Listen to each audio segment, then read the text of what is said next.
It's a moment of crisis. It's a moment of emergency.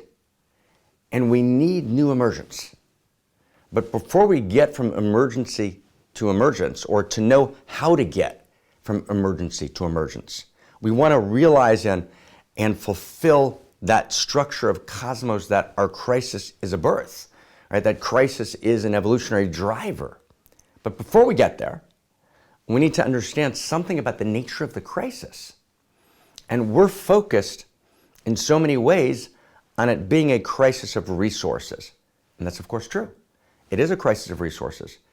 There is an extraction model that has dominated our economic system.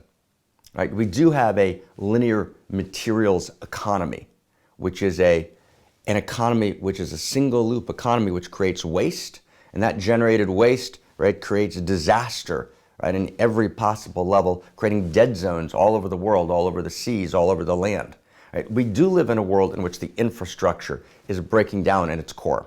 We do live in a world in which the old win-lose form of government, right, simply doesn't work anymore. And we need to move to a different form. Democracy itself is gorgeous, but it's not quite working. So we don't want to go back to dictatorship, obviously. We're not going back to monarchy, all due respect to its vestiges in England, right? But what's next? What's the higher form of democracy? What would a vision of what we call synergistic democracy look like? Those are all critical questions. Right? What would a new structure of relationship look like without losing all the goodness that we have? All of those are critical and essential. All of those new emergents need to be addressed. Right? We need to kind of birth, right, a new vision of reality. We're in a phase shift. A phase shift means not just a detail. A phase shift means there's 9 or 10 different dimensions that are actually each breaking down. Right? And my colleagues, Daniel Schmachtenberger and Jordan Greenhall, are doing really, really important with Forrest Landry, right? Doing really important structural work, right, on a lot of these issues. But deeper than each one of these separate parts, there's an underlying, if you will, crisis.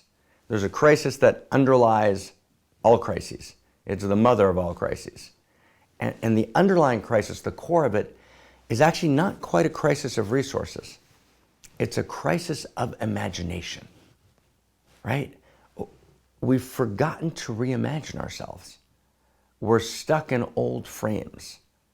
We're stuck in ways of thinking that don't serve us, right? The essential prism through which we see reality, right? The essential understanding: work hard, make money, have stuff, right? That core prism needs to be reimagined.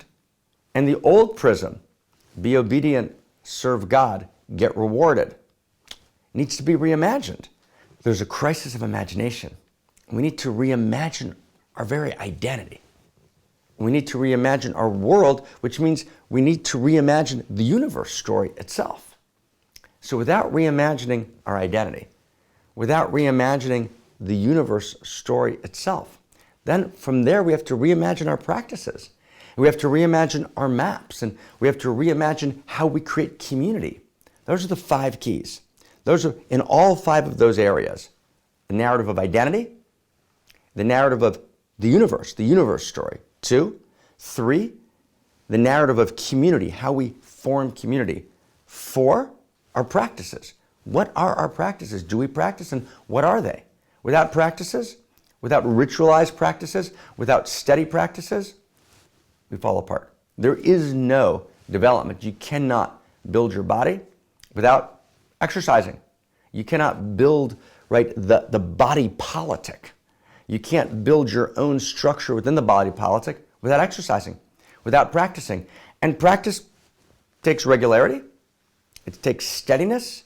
It takes pushing through, right? You do 3 sets, and on the 3rd set, you do 10 reps each, and it's the last 2 reps of the 3rd set where you're pushing through where it happens. So it can't just be this kind of casual saccharine practice. It requires devotion. Without devotion, we don't move. It's devotion to a new universe story.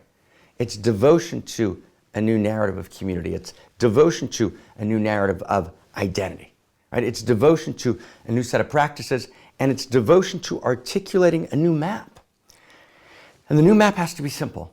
It's got to be easy to read, right? It's got to be modular. That is to say, we got to be able to read that map in the simplest way and in the most complex, sophisticated, nuanced way. So there's a crisis of imagination that underlies everything.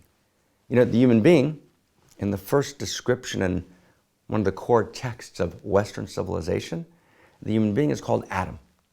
And included in Adam is both Adam and Eve, right? Adam and Eve together.